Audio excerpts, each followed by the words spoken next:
Welcome to Screen Riot. This week's movie is Bone Tomahawk, a Western from 2015.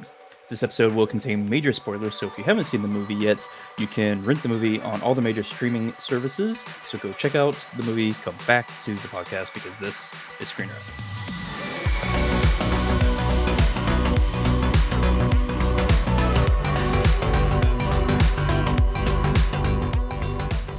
Hey everybody, and welcome to the show. I'm one of your hosts, Justin, and alongside me are Eddie, Kyle, and John.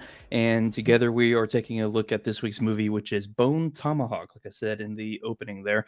It's a Western from 2015. It's not rated, interestingly enough. It has a runtime of 2 hours and 13 minutes, and it was directed by a man named S. Craig Zoller. So if you haven't seen Bone Tomahawk, you should definitely check it out because it's an interesting movie. But it basically is about Kurt Russell, who is a sheriff of a small town, old Western town, and their local doctor is abducted by cannibalistic cave dwellers and Savages. and basically Kurt Russell gathers a small posse and the doctor's wife to basically go and rescue them. And that's what the movie The is. doctor's husband. The doctor's husband. What did I say? Because the doctor's a female in this one. Yeah. Thumbs up. She's one of the doctors. Yeah. One of the doctors, yeah, but she's the doctor in this film. I mean, I would agree with you. She does the most doctoring. Well, actually, I'm Technically, going to go the with field Chicory. doctor.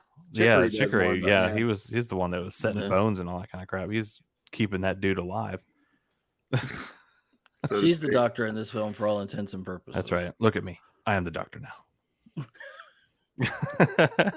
Like, yes, ma'am.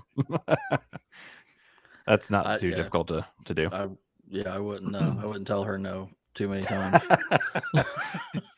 Well, neither did Arthur, her husband. Yeah, he's like, No. hey, I got this gimp leg, but hey, let's have a quickie. Why not? So right? this By this definition, movie. that wasn't a quickie. Go ahead, Justin. Well, I was I just know. gonna say this movie is definitely a slow burn horror western, which I kind of like. That was the reason I mainly picked this movie is because I haven't seen it in a long time, so I was kind of curious if I still enjoyed it after a decade or whatever. But yeah, I still liked it. I kind of forgot about how gory it was. The only part I do like really remember right before I started watching this was the Thanksgiving holiday wishbone pull apart scene.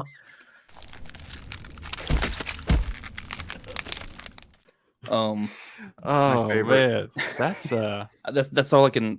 I'm That's just what the referring to that news- scene as the wishbone scene. that Did definitely this puts a was new gory? spin This on was a that. gory film. Yeah. I felt for the deputy there. Oh God, I did not. Deputy Nick. I would Man. not wish that on my worst enemy.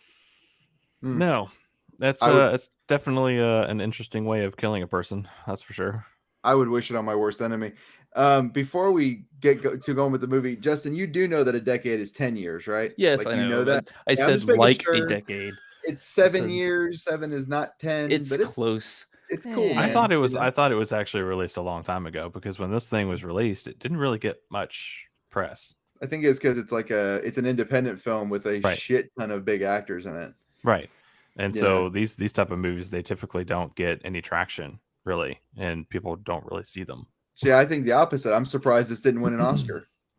I'm not surprised. No, if you this think is about it, the- it's like- the Oscar type of movie, right? Look I at think they would Power of have the to- Dog. Well, Power they of would the have to Dog. okay. Well- So if Power of the Dog had a man splitting in half from No, no. cannibals, I don't think understand. it would win an Oscar. He wouldn't be Yeah. splitting in half from cannibals. But no. In order for a movie to be nominated for an Oscar, Yeah. it has to be rated. Right, for one. So there's that. So Is it this movie wasn't not rated? It's No. not rated. Did Oh, you not well- listen to Justin Spiel at the very beginning? No, I didn't listen to it. You know the one you had to redo like 5-6 times. No, it was Yeah. after the 4th time I stopped listening to it. Okay, so You did even hear if it for it- 4 times. listen, even if we were to say, okay, let's give it a rating just to have it a rating, though, what I meant by that was Power of the Dog, fairly small. I mean, to me anyway, until it was in the Oscars, I never even heard of the fucking movie. I never heard that it was released. I didn't know it even existed. And it had Benedict Cumberbatch and all those big fucking people's names in it. To me, that's what I mean. Like when I say, okay, big actors in a movie, like Crash. Remember Crash back in like 2005? That ensemble. Which It one? had everybody in it. Yeah, one with Sandra Bullock, or not the autoerotica one. Yeah, I think it was Sandra Bullock was in that one. Yeah. yeah, okay. I remember like Matt Dillon or something was in it, right? Yeah. So anyway, yeah. So you have this huge cast of people, and it's a little fucking movie, and then next thing you know, everyone's sucking it off at the Oscars.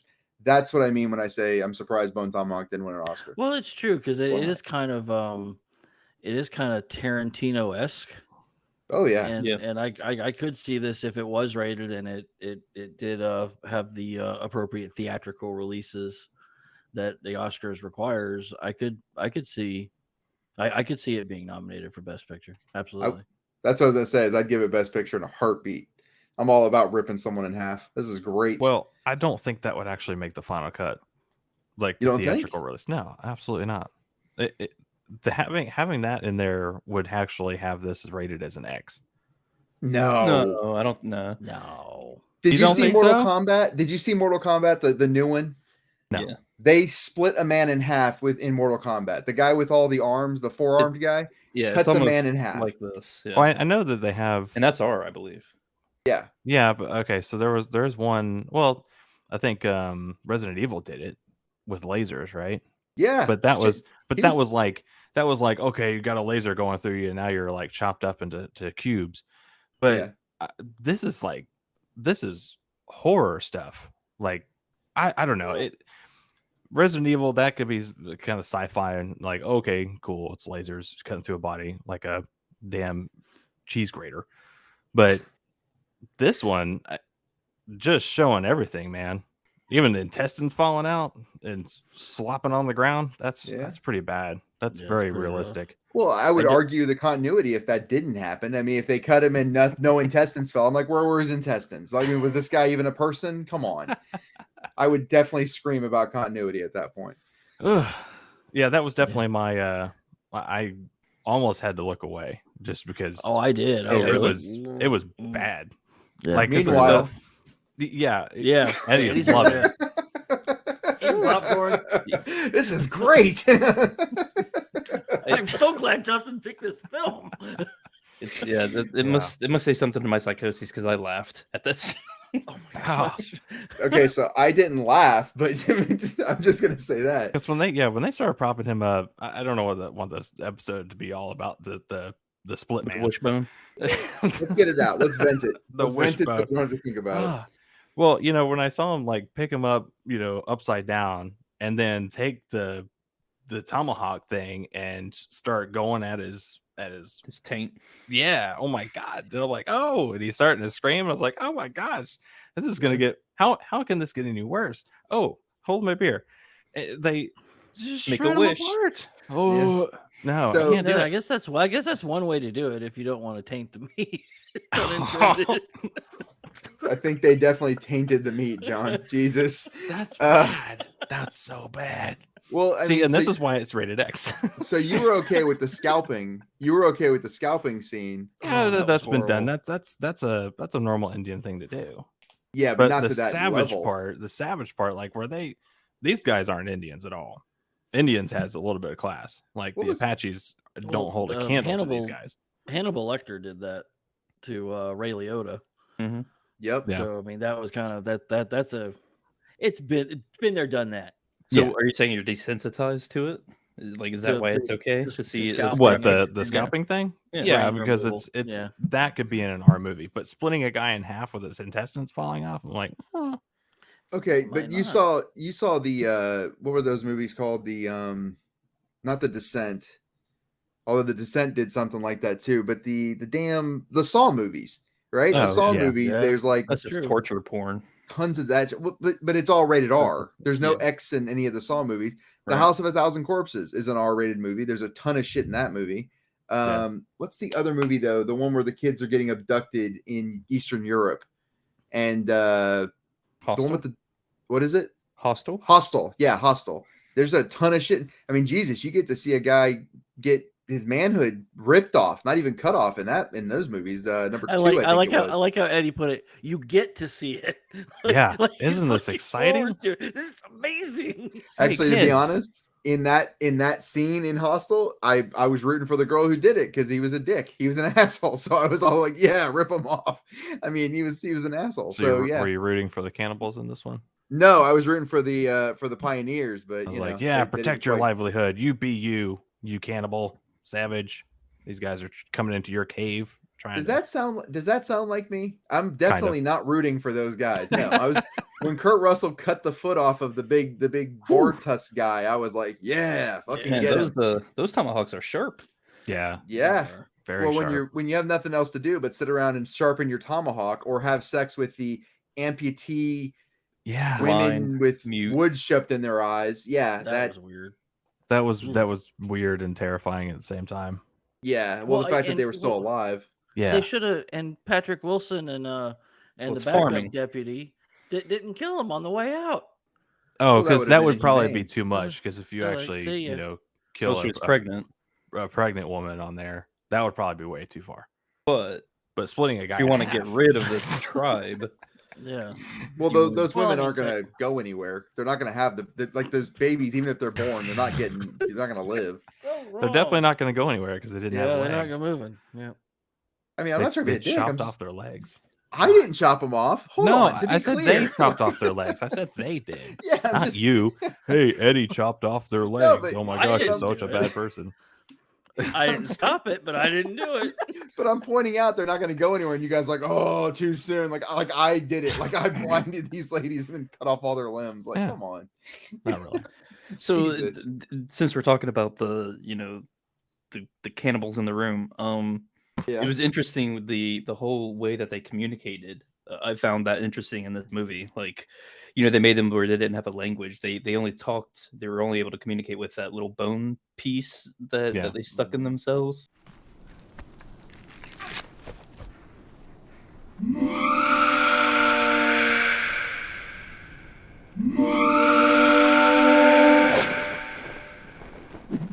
Mm-hmm. I assume. Well, that's what I'm Yeah, going to say. It's never explained. I Yeah. don't know if You it's see, there well- or if it grew out of them. Well, according to the Indian guy, The guy from Longmire. Yeah. yes, yeah, Is he in I Longmire forget too? his name. He's Matthias in Longmire. I don't know his name in this. He was known as the professor in this. Oh yeah. Zahn McLaren. Yeah. McLaren. Yeah. So the professor. According to Yeah. him, the way I took it was that this tribe used to be it was an Indian tribe that broke away Mm-hmm. and started doing their own thing like a long time ago. Yeah. Mhm. So then they become the hermits, cave dwellers type person. So I mean, I assume that by some mystical, magical Indian voodoo thing, they now have an extra bone in their neck to communicate instead of speak. Oh, so you think it's I think it was 'Cause he- actually like 'cause done he at had birth, evolution? maybe. Yeah, it could be evolution. It could be mystical. But I mean, yeah, I mean, Kyle, it could be done at birth. Yeah, Where so That's what I they, was gonna say. just This is they put in. slit your throat a little bit around the voice box, and then they implant that thing, and then And then they Patrick Wilson's all, "Ooh, this bloody thing." yeah, let me just stick my trying mouth to all up. and then he goes to try to kiss his wife. She's like, Ugh. "Oh, hell no!" and then all he the does is he just wipes his mouth. yeah, you. So He I goes, know you "Mm, just okay, good crawled enough." across the desert for me, but Yeah. It's like I know what's in that blood. Ugh. So it's a nature versus nurture comment though on the voice box thing. Like it did, was it done at birth or did it grow naturally? With as much as he had to carve it out, I am kind of inclined to say that it was there naturally, but they don't really need to explain it though. I mean, who gives a shit? These guys are all about modifying themselves. I guarantee a board tusk wasn't born with that shit. Somebody implanted that stuff in his face. You know what I mean? Probably, yeah. I like it. Well, that's what she called him. Dwyer called him that. The doctor. She Yeah. called him Yeah. board tusks. Boar Yeah. tusks. So Guy with the boar tusks. So what do you guys think about the build up to all this? Like they say that they have a 5-day ride that they're going to try to make in 3 days, on horseback, right? But then of course we see the scene where their horses get stolen, Yes. so then they have to walk the rest of the way, which that's gets probably about like they're like what halfway when their horses get stolen. I would imagine. Yeah. So they end up walking like 2 more days. They're more because it was a 2 days walk. So I imagine it would be a 1 day's ride. Yeah. That makes sense. Yeah, that makes sense. It would definitely would probably shorten it down if they did not have their horses stolen. Yes. Well, yeah, it would. I mean, and I think it probably could have lost maybe 10, 12 minutes. Which it would be Around around in a there. 2-hour movie, yeah. I mean, And it's I think not, that I don't know. You kind of have to, like with this movie with the guy, what was his name? Arthur, Patrick Wilson's character. I think you have to understand his struggle of getting back to his wife and living through that pain to make the ending worth it. I think. When I think the same. Go ahead, Justin. No, go ahead. I was just agreeing with Kyle. Because I mean, if they didn't steal the horses, it'd be like, okay, well, he didn't really have to try that hard. He just kind of rode a horse around. Big whoop. Why is he struggling so much in the caves? True. Yeah. So you have to kind of understand his journey to, save everybody. And then because he's got to fall behind and which is good that he fell behind because then he saw everything and kind of, I guess, outwitted everybody. Well, and that's what gets me too is like he doesn't strike me as a very frontiery person. I mean, granted, he's a cowboy, right? I mean, through context clues, you realize he's a cowboy. I thought it was railroad or something at first, but he's a he's like a rancher. Rancher. Yeah. But I mean, he doesn't show any signs of being that desert Western style character hero type. And then all of a sudden he's like, all right, I'm going to smarten up and I'm going to, wasn't it be like, I've been doing this my entire life. And wasn't that he just kind of was a little off to me. Yeah. I think at the very beginning of the movie, didn't he say that he was trying to get that foreman job? Was it a foreman? Yeah, it was a foreman. Yeah, it was like he became foreman and then he got hurt and he couldn't go out on the cattle drive. Right. Yeah. Which he's used to being on a cattle drive and, out doing long excursions and stuff like that. So, I mean, right. That I can understand. What threw me was, I mean, he pretty much immediately went in on he'd hunted down men before. Oh, right. He turned into this cowboy assassin. Yeah, this man killer. So two things with that though. I think if he had been cowboy assassin, let's use that terminology from the beginning. A new genre. Cowboy assassin. If he had been that from the beginning, we would be less impressed with his ability to save his wife at the end. Yeah. And then the second piece about that is I don't know if he served in the war, but it appeared to me like most of these guys did something in the war because it takes place in like 1870, right? 1880, somewhere in there. They would have served probably in the war or done something with, the Civil War, like Chicory did whenever he was a doctor. Like a field medic, yeah. A field medic, yeah. So maybe should have struggled a little bit with the first kill, a little bit more than what he did. I think the first kill was blind fucking luck. Like the first he missed the second guy. Huh? His first one was against one of the troglodytes. The two guys came out of the It was actually when we were getting ambushed. That's true. Yeah, that's right. That was his first kill. Matthew Fox's character killed the two Bruder was actually getting strangled. He was getting stabbed, and I thought he was getting strangled. He was getting stabbed right here on his arm. But Arthur woke up and shot the guy stabbing him, and he was like, ambush, and he may have not have like killed him, but he did wound him with his pistol. He did get him off of Bruder. Yeah, I forgot about that. I guess his first kill with the Indian, the troglodyte. Yeah. First kill with the troglodyte was to me was luck. I mean, he basically winged a shot and it just happened to hit the guy because the second guy he fired like 5 shots and couldn't hit him. That's so true. I mean, he hit him once. And then he missed like 3 or 4 times after. Yeah. He's like a damn zombie. You got to aim for the head.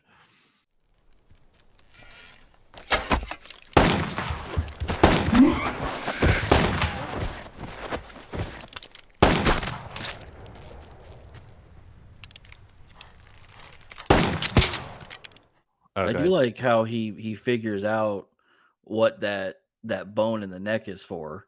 Yeah. So he's touching his chest or his stomach or something, and it's making noise. He's like, oh, okay, and I can use that. I do like that ingenuity. Mm. I thought Bruder did that. They both did. Did they both do that? Yeah. Okay. Because I thought Bruder, he was the one who's like, he pushed the chest or something like that, and he was just like, huh. Oh yeah, that was him. He had his repeater rifle that he pushed him. Yeah, he was over pushing on his him. back. Yeah. But like Patrick Wilson was like on the ground, like looking at the guy he killed, and then he pokes him with his finger. He noticed the neck thing. But I think we were talking about this earlier off air, but I totally agree with you, John, with Bruder's exit was not as climactic as it should have been, because I think he was kind of like the dude that was going to save everybody. You know, he was I've killed, hundreds of Indians. 116. Was that including the three that he killed here? Actually, when I was watching the movie, he said 116. I really wanted him to go look down over the ground and go 117. Yeah, right. I kind of needed that line in there. I was like, what about these guys? I mean, I wanted that when he asked for the dynamite, and he's like, I can't live. I'm too vain to live as a cripple. Give me the dynamite. I expected I was robbed of the die you son of a bit moment. Yeah. Bang. Yippee-ki-yay, motherfucker. But that's exactly. I was gonna say that's what I liked about it, though. I like that everybody in the movie is essentially kind of like on the same level as everybody else in the movie. I mean, like, he gets taken out, right? I mean, we fully expect him to do the dynamite thing, at least get a couple of them, right? Like, at least one. And he gets taken out almost immediately by the bone tomahawk thing. Like, they throw it, they hit him in the head, he's gone. We don't know that he's gone yet, but he's gone, right? Well, we did hear an explosion though in the background. I was gonna say, I don't remember an explosion. Nope. We did hear an explosion. We heard gunshots. I think it's like if you hear an explosion, you at least know I got one. There was no explosion though. Not for him. At the end, you hear Kurt Russell firing a couple shots. But even then, with Kurt Russell, I mean, he's arguably the main character of the movie. It's either him or Patrick Wilson, and he pretty much just fades into the background at the end. Like, it's just it's very, I don't know. To me, it reminds me of the old westerns that not the ones with the the main guy. Oh, I'm gonna do this. It reminds me of like The Shootist, right? Where like it's just kind of and then he died. Right. And, the gunshots at the very end when they're walking off into the sunset. Yeah. Those were from Russell. Kurt Russell. Yeah. Yeah. And it's the same thing with Matthew Fox's character. You did hear an explosion, and they look back, and they're like, "Oh crap!" I have to go because I don't remember an explosion. I don't remember an explosion either. So the explosion did go off. I thought I heard it anyways. I think what you heard was the tomahawk hitting, because there's a thud when the tomahawk hits for sure.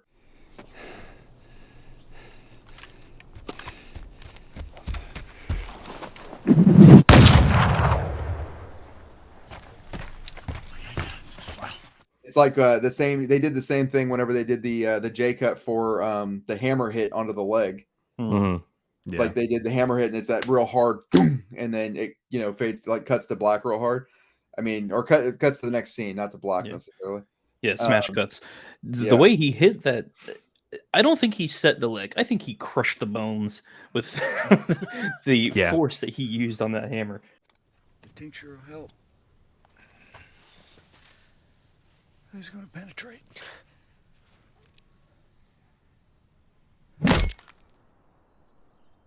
I expected Patrick Wilson to wake up and his leg be amputated. Well, yeah, I think that's what they set you up to think, Well, yeah, obviously. Yeah. Yes, they did. Nah, they just told him. I feel like it was intentional, John. They just told him 1,000 times it needs to come off. It's got to come off. But the thing I liked about that, though, too, is it kind of showed their humanity. Like, they said they weren't going to do it, so they didn't do it. Right. You know what I mean? Russell even says, if that's what you want, all right. Yeah, I mean, I appreciate it. There's a lot of this movie that to me is the character development is pretty damn strong.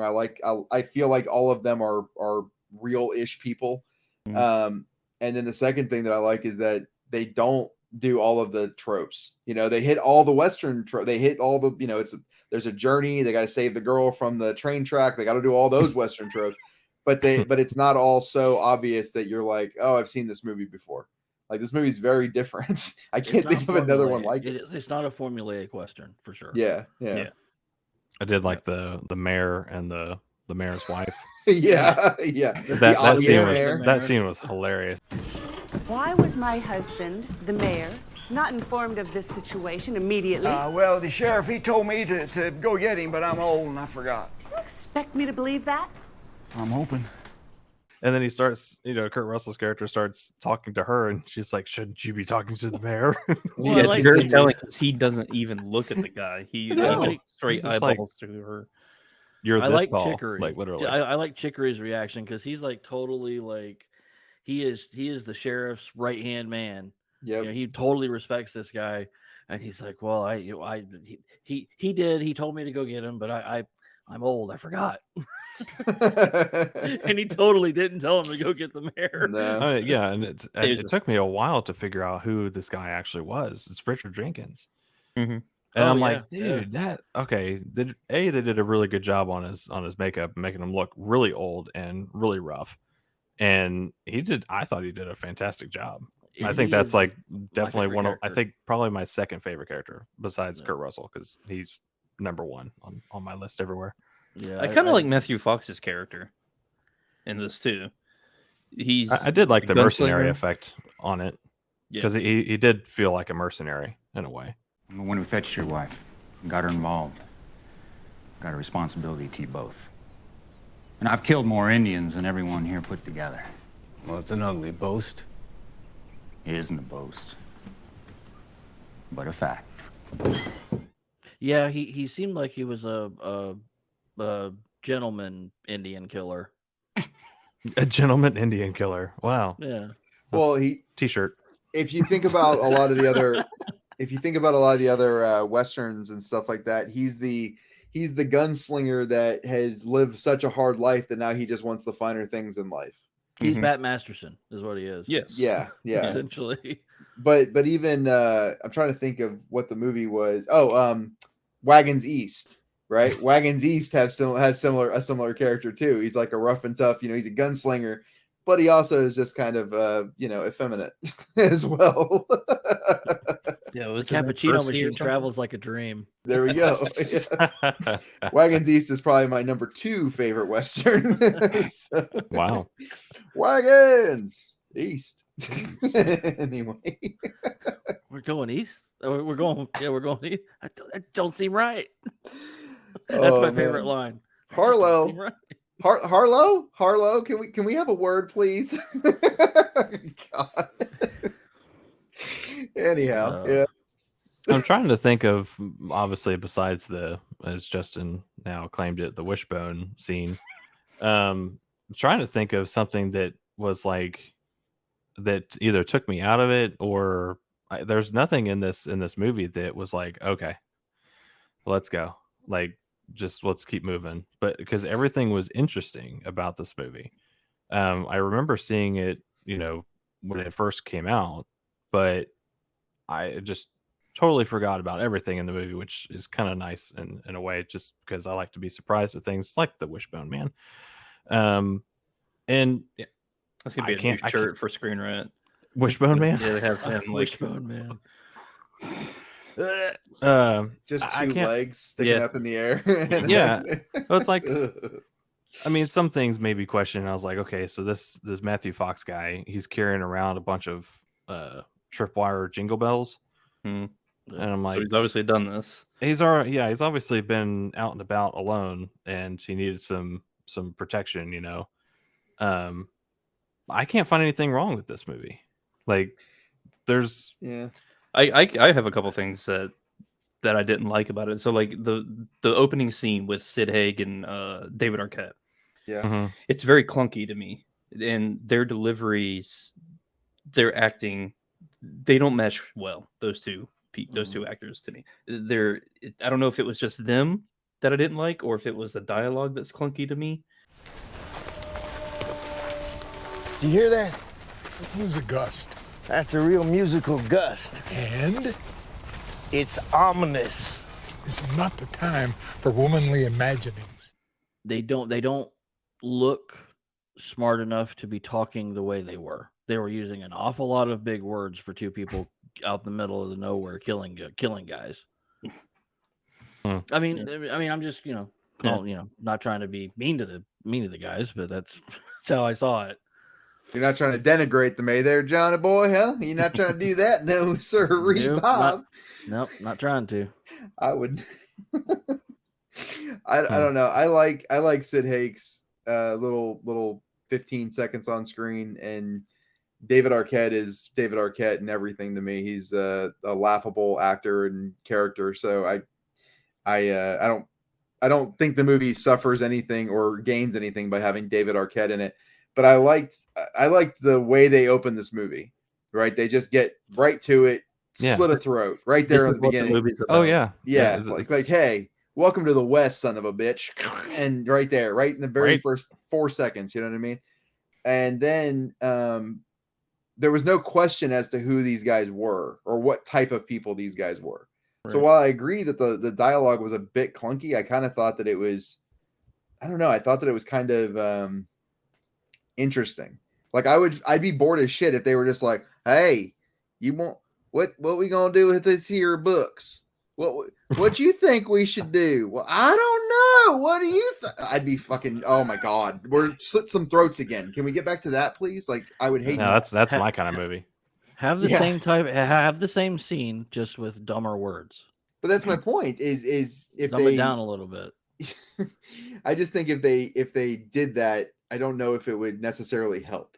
You know what I'm saying? I'm not saying it wouldn't. I'm saying it may hurt is what I mean. That's all I'm saying. Yeah. And I like just to go over a couple things that I do like is when they are captured in the troglodyte jail, the tension that whole section of the movie is fantastic. Oh yeah. Everyone does so well. And John, we were talking about this earlier. You said that one of your favorite scenes is in there with the deputy.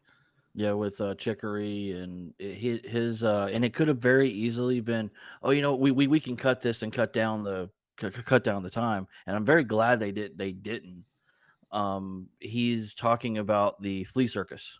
My wife said it was all a trick. Even when those brothers give us those magnifying glasses and we saw those fleas pull that little stagecoach right into the depot, or roll those cannons, those tiny little cannons onto the battlefield. Miss O'Dwyer, she said, you know what? The most flea circuses don't have real ones, but the one you saw did, and that was just kind of a very heartfelt scene to me in the mix of all that torture and tension. Yeah. And the reason that pays off is because just a few seconds or a minute ago, during the wishbone scene, Kurt Russell yells out that he's going to be avenged, and we got the marshals are the marshals cavalry's are coming and all that stuff. Yeah, he was lying.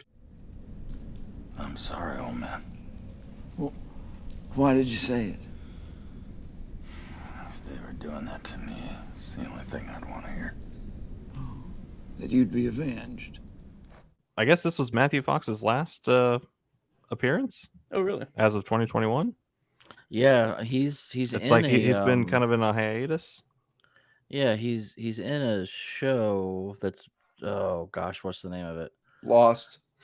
No, that's it wasn't Lost. The new Tomahawk. one. Oh yeah, it's a mini series called Last Light that hasn't come out yet. Oh, okay. It's coming out this year. Lost 2. I was about to say Lost 2. Electric Boogaloo. Yeah, Matthew Fox, I mean, I was actually kind of impressed with his acting in this. I mean, he didn't really impress me that much in Lost, but Lost didn't impress me much after like season 2. I think he was good at what he did, Mm-hmm. Yeah, I mean, I like that scene after he shoots the two Mexicans and him and Kurt Russell have that moment. They wouldn't have told you the correct year, much less anything else. I know how to interrogate a man. He's got a system. We need to pack up and make a cold camp somewhere else, someplace defensible. If you want to question my morals, do it later. It didn't really make its money back, probably because it wasn't really released a whole lot. But gross worldwide, 382,000. So, oh dang, wow, yeah, I was kind of surprised on that too. Yeah. Well, I think more people need to see this movie. I think it's a fantastic movie. It's definitely a different tale. Even if you of a don't like Western. westerns. Yeah, it's definitely a different. I don't. It doesn't feel like a Western though, to me. To me, it does. It feels like a western. It's just. Well, I mean, not it's your not your like typical. Eddie said. It's not tropey. Yeah, it's not your typical Western though. It's No, absolutely. It's not. more. I think it's more of a horror than anything. I mean, you take this. You can take this plot and put it in any other time frame or whatever. So time period. Yeah, you could put it in the 2000s, and yeah, it would be pretty much the same. Similar, probably. I mean, I don't know. The I like it because it, to me, up until about 3/4 of the way through the movie, it is just a Western. Yeah, you don't see any monsters. I mean, you see kind of a shadow of one with Sid Haig, but I mean, not enough to know that it's not just an Indian. Well, and then the whole event that kicks off the journey was, the stable boy getting killed. I mean, that's very horror-ish, the way that's shot. Yeah, right. Yeah, him in the barn and all. But we just think that they're Indians at that point. If you don't know that Bone Tomahawk has giant cannibals at the end, right? You're watching 3/4 of it going, it's a Western with Kurt Russell. He was in Tombstone. I loved him as Wyatt Earp. And then all of a sudden, I mean, you can tell there's you're like, oh my god, you can tell there's something different about the Yes, Indians. Because of their fast paced. The sacred area, and then they're coming out of nowhere, and then their arrowheads are a funny shape. You really can't tell what they are. It looked to me like a bone. Yeah, that's been sharpened. It was just really. Honestly, it was pretty cool. I would love to see one of those up close. Yeah, like as a prop, because I mean, they look pretty darn cool. Something pseudo interesting I read about this was the cave that they used for filming was the same cave that they used in Iron Man.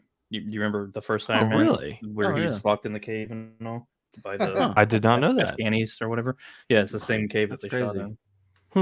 Wow, talk about lighting. You can talk about the lighting techniques, because you would never tell that was the same cave. Yeah, that's crazy. So I guess let's start rating this thing here. So this is my movie, so I guess I'll go first. Like I said, I wanted to watch this again because I enjoyed it the first time, and I enjoyed it the second time too. I couldn't remember too much about it. I remember the wishbone scene being the most prominent thing.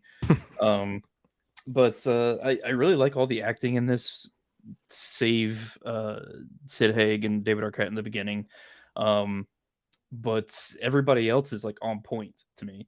And I like Matthew Fox in this. I like Kurt Russell in this. I like the design of the cave dwellers and all that. I like the way that they designed them and all. It's just an interesting movie to me.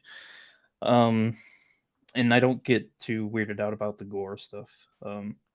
It's laughable. So I'm going to say I'm probably going to give this a high score. I'm going to give this an 8, actually. Okay. So Eddie? Yep. So I actually enjoy this movie as well. I've seen it, I don't know, more than twice. So I like it. It's one of the few Westerns that I don't get bored. You know what I mean? Like most Westerns, I'm watching them and I'm like, oh, look, and cows. Or, look out, high noon's coming. There we are. Oh, save her from the train. Like I just get bored very easily. So this one doesn't really bore me. I like that. I'm going to go out too and say I like a lot of the cinematography. I know that we didn't really talk about that, but I actually like a lot of the cinematography. I like how they shoot the troglodyte things, the cave guys, because you don't really get 100% look at them hardly ever. There's only like 2 or 3 times you actually see them. Other than that, it's always like at a weird angle, or it's like just a foot. It's like between the bars, that they're looking through, like, you get a POV shot of that. Yeah, the best shot you see of them is when the guy has that repeater and he's shooting Kurt Russell while he's on the ground. Like that's a long shot. That's like a long extended take of him. Yeah. And even then he's like half shadow, though. You really don't get a chance to see a whole lot of him. You know what I mean? It's still kind of like, and I almost question $1.8 million budget. Like maybe that prosthetic around his mouth didn't look all that great. And they were like, no close. You could see the glue or something. Exactly. He looks great from about 12 feet away. No close. I'm sure all their makeup was close up ready. yeah.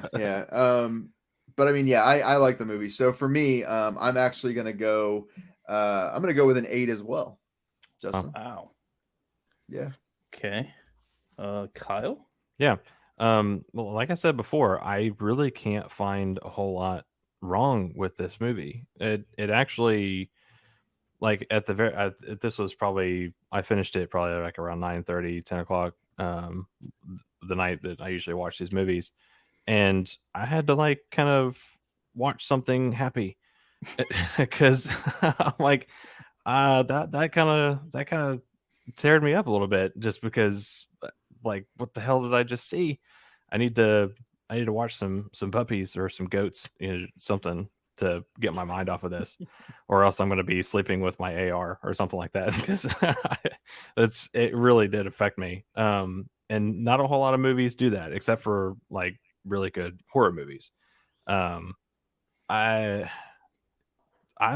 actually go 8.7 for this one. 8.7 for Kyle. Okay, John.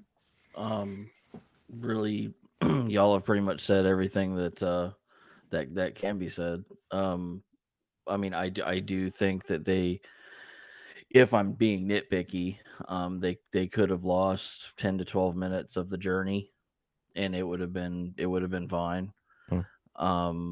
I wasn't, the only thing that upset me about the beginning was the dialogue. I liked the introduction of the movie. I mean, I think that in and of itself could have been expanded upon and made into a short, and it would have been really good. Yeah. So, and I the actors were top notch. I mean, everybody, even the mayor and his wife and all that. I mean, everybody did an excellent job. Like the nobodies, even the mayor with no lines had they great all job. did great. I mean, he had a couple of lines. She let him talk. Yeah. My favorite was, how do you spell troglodytes? Yeah. That was his line. The cable. I think that was his line. For the what does he say? For the the cable or the for the Morse wire code or or the the wire, yeah, whatever he says. Yeah. Telegram. But, Telegram. Thank you. Telegraph. It's There we telegraph. go. Telegram. Even better. Telegram. But yeah, I think I'm gonna go with an 8. Okay, Nice. so an 8 for John. So that means that Bone Tomahawk gets an 8.2. Cool. Yeah, well deserved. It's such a good movie. So typically now at this point we spin to see what genre and who's going to pick from that genre. But John, you're the last person, so I am the last person. You get animation by default. So that's how what the are wheel you going gets spun. to? Yeah, so you had a week to think about this, right? I did. I had a week to think about it, and I thought long and hard. And What'd you decide? I was trying to to say, okay, what movie can I accept Eddie just kind of killing and be and being okay with it. But I'm gonna choose Encanto from 2021. And that's about a Colombian teenage girl has to face the frustration of being the only member of her family without magical powers. All right. Okay. Has everybody seen Encanto? I have not seen it. I have not either. I've seen enough of it to not like it. Okay. Great. Yay. They don't talk about how bad this movie is. That's what they don't talk about. Not just Bruno. I wouldn't think that they would talk about how bad their movie is if they made it. Just saying. Yeah. So, all right. Well, join us here on the Screen Riot podcast next Saturday, where we're going to be reviewing Encanto from 2021. If you're not sure where to find it, you can go to justwatch.com and search for Encanto, and then it'll show you all the places that it's either streaming. Most likely Disney Plus, because it's a Disney movie, if I'm not mistaken. Yeah, or probably. Pixar, same thing. So it's on Disney Plus. We'll just say that. Sure. So you can watch it there. And then so we'll see you guys next Saturday. All right. See you. Yep. See you later.